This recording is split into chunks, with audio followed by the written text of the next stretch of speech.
കർണാടകയിൽ ബുൾഡോസർ ഉപയോഗിച്ച് കെട്ടിടങ്ങൾ പൊളിച്ചുമാറ്റിയ നടപടിയെ വിമർശിച്ച കേരള മുഖ്യമന്ത്രി പിണറായി വിജയന് ശക്തമായ മറുപടി അല്ലെങ്കിൽ ഒരു താക്കീതാണ് കർണാടക ഉപമുഖ്യമന്ത്രി ഡി.കെ. ശിവകുമാർ നൽകിയത്. കർണാടകയിലെ കോൺഗ്രസ് സർക്കാർ ബുൾഡോസർ സംസ്കാരത്തിൽ വിശ്വസിക്കുന്നില്ല എന്നായിരുന്നു ഡി.കെ. ശിവകുമാറിന്റെ പ്രതികരണം. കാര്യത്തിന്റെ വസ്തുതകൾ അറിയാതെയാണ് വിജയൻ വിഷയത്തിൽ അഭിപ്രായം പറഞ്ഞതെന്നും രാഷ്ട്രീയ പ്രേരിതമായ പ്രസ്താവനകളും പ്രതിഷേധങ്ങളുമാണ് നടക്കുന്നതെന്നും ഡി.കെ. ശിവകുമാർ കുറ്റപ്പെടുത്തുകയും ചെയ്തു. വസ്തുതകൾ അറിയാതെ പിണറായി വിജയൻ കർണാടകയിലെ കാര്യങ്ങളിൽ അഭിപ്രായം പറയരുതെന്ന് പറഞ്ഞ കർണാടക ഉപമുഖ്യമന്ത്രി വരാനിരിക്കുന്ന കേരള തെരഞ്ഞെടുപ്പ് മുന്നിൽ കണ്ടുള്ള ഒരു രാഷ്ട്രീയ തന്ത്രമാണ് പിണറായി വിജയന്റെതെന്നും വിമർശിച്ചു. പൊളിച്ചുമാറ്റിയ കെട്ടിടങ്ങൾ മാലിന്യ നിക്ഷേപത്തിനായി ഉപയോഗിക്കുന്ന സർക്കാർ ഭൂമി കയ്യേറി നിർമ്മിച്ചതാണെന്നും കർണാടക ഉപമുഖ്യമന്ത്രി വ്യക്തമാക്കി. കയ്യേറ്റം ഒഴിപ്പിച്ച ഭൂമി ഒരു ഖരമാലിന്യ കുഴിയായിരുന്നു. ഇതുമൂലം പ്രദേശത്ത് നിരവധി ആരോഗ്യ പ്രശ്നങ്ങളുമുണ്ട്. അവർക്ക് മറ്റ് പ്രദേശങ്ങളിലേക്ക് മാറാൻ ഞങ്ങൾ അവസരം നൽകിയിരുന്നു എന്നാണ് ശിവകുമാറിന്റെ പ്രതികരണം. ഞങ്ങൾക്ക് ബുൾഡോസർ സംസ്കാരമില്ല, അങ്ങനെ സംസാരിക്കരുതെന്ന് ഞാൻ പിണറായി വിജയനോട് അഭ്യർത്ഥിക്കുന്നു. നഗര മധ്യത്തിലുള്ള സർക്കാർ ഭൂമി മാത്രമാണ്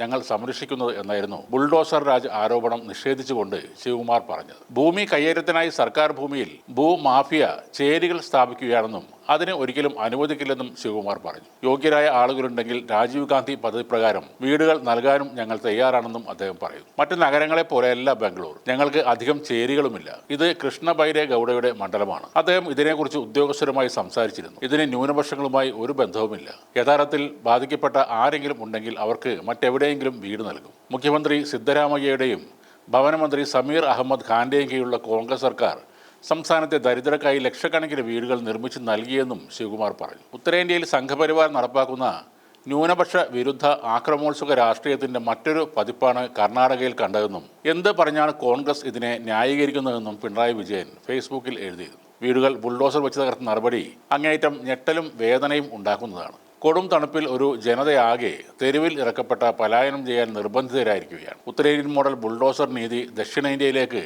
ചുവടുവെച്ച് വരുമ്പോൾ അതിൻ്റെ കാർമ്മികത്വം കർണാടകയുടെ ഭരണനേതൃത്വത്തിലുള്ള കോൺഗ്രസിനാണ് എന്നത് ആശ്ചര്യമാണ് എന്നും പിണറായി വിജയൻ എഴുതിയിരുന്നു. അതോടെയാണ് പിണറായി വിജയനോട് കർണാടകയുടെ ആഭ്യന്തര കാര്യങ്ങളിൽ ഇടപെടരുതെന്ന് ഡി.കെ. ശിവകുമാർ ശനിയാഴ്ച താക്കീത് നൽകിയത്. ശിവകുമാറിന്റെ എക്സിലെ ഇത് സംബന്ധിച്ചൊരു പോസ്റ്റുമുണ്ട്. അതിൽ പറയുന്നത് നോക്കാം. പൊതുഭൂമിയും പൊതുസുരക്ഷയും സംരക്ഷിക്കുന്നതിനായി നിയമം അനുസരിച്ച് കർശനമായി യലഹങ്കയിലെ കൊഗിലു ഗ്രാമത്തിൽ ക്ലിയറൻസ് ഡ്രൈവ് നടത്തിയിട്ടുണ്ട്. BBMPക്ക് അനുവദിച്ച സർവേ നമ്പർ 99 ഗവൺമെന്റ് ഗോമാല ഭൂമിയിൽ ഏകദേശം 15 ഏക്കർ ഖരമാലിന്യ നിർമ്മാർജ്ജനത്തിനായി ഉപയോഗിക്കുന്ന ഒരു കോറി സ്ഥലമാണ്. ഇത് മനുഷ്യവാസത്തിന് അങ്ങേയറ്റം സുരക്ഷിതമല്ല. ഈ മാലിന്യ കൂമ്പാരത്തിൽ ഉയർന്നു വന്നിരുന്ന അനധികൃത AC ഷീറ്റ് വീടുകൾ ഡിസംബർ 20 നീക്കം ചെയ്തു. പുനരധിവാസ ക്രമീകരണങ്ങൾ ചെയ്തിട്ടുമുണ്ട്. കൂടാതെ സർക്കാർ പദ്ധതികൾക്ക് കീഴിൽ കുടിയിറക്കപ്പെട്ട യോഗ്യരായ കുടുംബങ്ങളെ ഭവന നിർമ്മാണത്തിനായി പരിഗണിക്കും. ജീവൻ സംരക്ഷിക്കുകയും നിയമവിരുദ്ധമായ കയ്യേറ്റം തടയുകയും ചെയ്യുക എന്നതാണ് ഞങ്ങളുടെ ഒരേ ഒരു ലക്ഷ്യം. സമത്വം, നീതി, മനുഷ്യത്വം എന്നിവയെ അടിസ്ഥാനമാക്കിയാണ്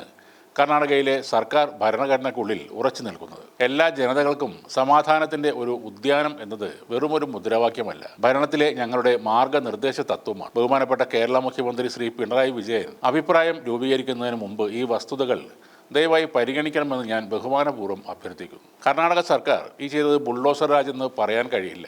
കയ്യേറിയ സർക്കാർ ഭൂമി ഒഴിപ്പിക്കുകയാണ് അവർ ചെയ്തത്. കയ്യിൽ മതിയായ രേഖകൾ ഉള്ളവർക്ക് നിയമത്തിന്റെ വഴിയെ പോകാവുന്നതാണ്. കാരണം ദീർഘനാളുകളായി ഒഴിഞ്ഞുപോകാൻ നോട്ടീസ് നൽകുകയും ചെയ്തിരുന്നു. 4 വോട്ടിനായി ആവശ്യമില്ലാത്ത സ്ഥലങ്ങളിൽ കയറി ഇടപെട്ടാൽ ശിവകുമാർ പറഞ്ഞതുപോലെയുള്ള മറുപടികളും കേൾക്കേണ്ടി വരും. ഇവിടെ തന്നെ ഒരുപാട് പ്രശ്നങ്ങളുള്ളപ്പോൾ അതിർത്തി കടന്നു പോകേണ്ട കാര്യമുണ്ടോ എന്നാണ് സമൂഹ മാധ്യമങ്ങളിൽ ഇപ്പോൾ ഉയർന്ന ചോദ്യം.